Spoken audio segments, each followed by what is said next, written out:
мен силердин жеңишиңер каждый ок соктон коркпой. Бул жерде ок да жедик мына эркектер көрүктү. Мен эле айтканда Билбейм ошону тапкан. достуктан кеткенде тапкан. Садыр байкени колдоп алалы.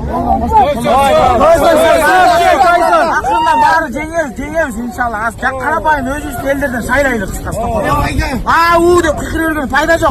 Тура. Мен деле башым иштебейт. Бирок силердик баламыз, Аллага шүгүр. Красавчик. Брата, сен майрам болуп.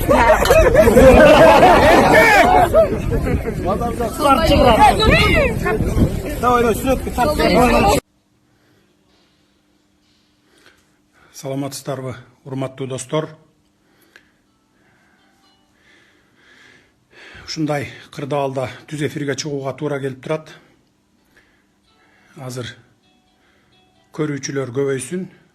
Көбөйгөндөн кийин мен жалпы элге кайрылуу жасамакмын.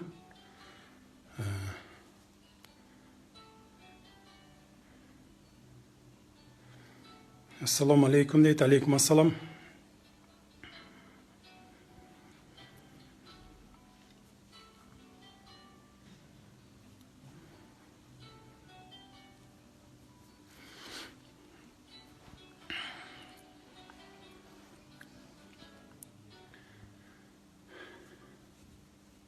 Ассаламу алейкум, урматтуу кыргызстандыктар, урматтуу мекендештер. Бардыгыңыздарга биринчиден сабырдуулукка тилеймин. Сабырдуулук болуңуздар, сабырдуу болуңуздар. Экинчиден, мына бүгүн кечетен бери ушундай акыбалда бийлик алмашып атат. Тилекке каршы ушундай кан төгүүсүз тынчтык жолу менен алмашса жакшы болмок. Бирок эми болор иш болду, боосу канды дейт. Мен сиздерге кайрылып атканымдын себеби кыскача бир тарыхка токтоло кетейин. Анткени бул бүгүнкү күнү азыркы ушул убакта маанилүү. Мен саясатка 2005-жылы келдим. Мындан 15 жыл мурун жаңыдан саясатка келдим. Ал убакта 75 округтан 75 депутат шайланып келчү. Бир мандаттуу округтан түп округунан шайланып келгенмин. Улам бирөө чалып мындай тоскоол болуп атат да, ошон үчүн кечиресиздер, анда-санда үзүлүп кетип атса. Келип 2 жыл депутат болгондон кийин, 2 жылдын ичинде 2 жыл депутат болдум 2007-жылга чейин. Саясатка жаңы аралашкан киши катары аркы беркиге көнүп, тияк биягын билгиче чейин 2 жыл өтүп кетти. 2 жылдан кийин бизди таратып ийди, 1 жыл жумушу жок жүрдүм. 1 жылдан кийин Курманбек Бакиев чакырып өзү ушу комиссар болуп иштеп бер деди. Мейли, мен иштеп берейин, мыйзам менен иштеймин. Бирок мен эч кимге баш иймейин, түздөн түз биз сиз менен иштеймин дедим. Макул деп комиссар кылды. Комиссар болуп 2010-жылга чейин дагы 2 жыл иштедим. 2010-жылы революция болду. Өзүңүздөр билесиздер, экинчи революция. Андан кийин ошо август айына, сентябрь айына чейин комиссар болуп отуруп, 2010-жылы ата журт менен депутаттыкка бардым. Ошол депутаттыкка 2010-жылга чейин ушу саясаттан мен жакшы бардыгын баягы жаңы келген киши катары 2005-тен 2007-ге чейин, андан кийин комиссар болуп иштеген мезгилдерде, ушул аралыктарда мен саясатта жүрүп бардыгын көрдүм. Чиновниктердин ким экенин, кимиси кайсы жерден ичип жейт экенин, кимиси кай жерде дойласы бар экенин баарын көрдүм. 2010-жылы келип 2011-жылга чейин иштедик депутат болуп. Сот системасы боюнча комитетти жетектедим. 4 айдын ичинде 5 мыйзамды өзгөртүп сотторго. Ошол сот реформасын жасайлы дегенде, мыйзамдар өтүп атканда, жазылып атканда, ушу убактылуу өкмөт, анда 14 мүчөсү эмес беле, Отунбаева баштаган, Атамбаев, Текебаев жана башкалар. Жазып атканда, жогорку кеңештен өтүп атканда булар көп көңүл бурган эмес. Анан кийин практика жүзүндө сот реформасы башталганда булар билди. Анткени жогорку сот менен Конституциялык палата өтүп, баягы ошо реформа жүрсө, сот системасы кандай иш алып барат, ошону булар практика жүзүндө билип калды. Анткени жогорку кеңештен Конституциялык палатанын соттору, анан жогорку соттор өтүп баштаган. Ошентип анан булар бардыгы каршы чыгып, Отунбаева, Атамбаев, бардыгы ошол палатадагы депутаттар керек болсо каршы чыкты дагы.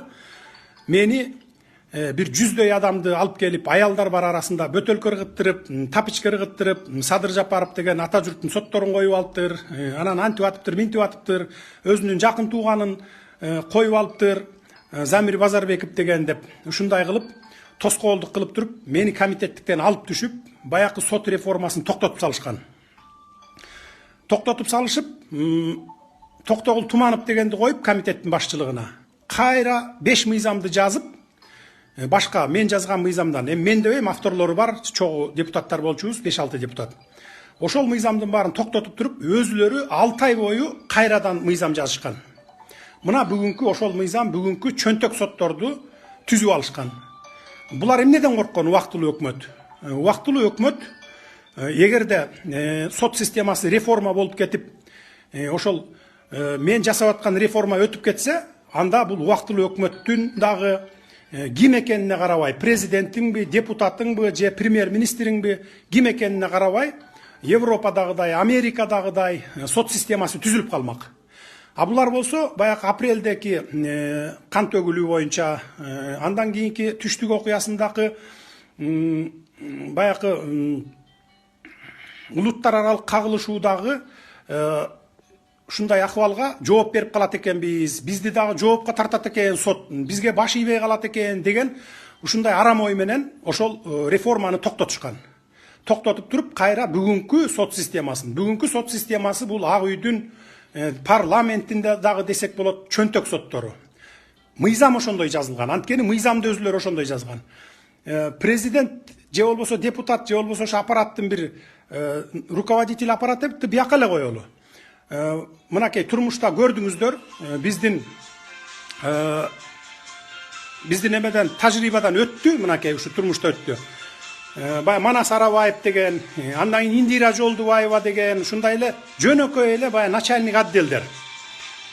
Жөнөкөй эле начальник отделдер чалса сотту. Керек болсо сотторду атууга кетиресиң муну деп заказ берсе дагы бүгүнкү соттор ошону аткарат. Анткени мыйзам ошондой жазылып калган. Мына ошонун кесепетинен биз бүгүн ушундай акыбалга келдик. Бул биринчиси. Экинчиси, кумтөр боюнча. Мен маселени кумтөр боюнча көтөрдүм, аны баарыңыздар билесиздер. Бул кумтөр Кыргызстандын эле мафиясы эмес, бул дүйнөлүк мафия, дүйнө жүзү боюнча мафия. Аны көтөрүп чыкканыбыз үчүн мынакей Камчыбек Ташиев болуп көтөрүп чыкканбыз. 2012-жылы муну дагы парламент сатылып кетип, ошол канадалык компанияга.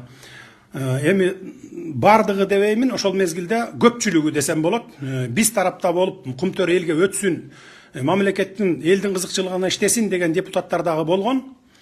Бирок алар азчылыкты түзүп калганбыз. Бир 35-37 депутатты түзүп калганбыз. Калганынын бардыгы сатылып кетишкен. Сатылбаганы Атамбаев менен Бабановдун заказын аткарган, бирөө премьер-министр, бирөө президент болчу. Мен мына беттерин эле айтам, бүгүн айтып атам, мурда деле айтып келгенмин муну. Ошонун кесепетинен мына бүгүнкү күнгө чейин кумтөр элге иштебей, бир саналуу чиновниктердин пайдасына иштеп, анан калган бүтүндөй жалпы кыргыз элинин, кыргыз мамлекетинин байлыгын тышка ташып кетип жатышат бүгүнкү күндө мына. Биз аны токтото албай келебиз. Мына ушуну менен 10 жылдан бери күрөшүп келатабыз. 2012-жылы биринчи жолу камалганбыз. Анда Камчыбек Ташиев баягы кашан аттап кетти деген шылтоо менен КТР, ЛТР, 5-канал, НТСтан бизди эл душманы катары көрсөтүп, мынакей Бакиевчилер болчу, Камчыбек Ташиев менен Садыр Жапаров Бакиевке реванш алыш үчүн келген, Бакиевден каржы алып атышат деген ушундай передачаларды кетирип, элдин бардыгынын тең жүзүн биз жакка тескери буруп, бизди эл душманы катары көргөзүп койгон.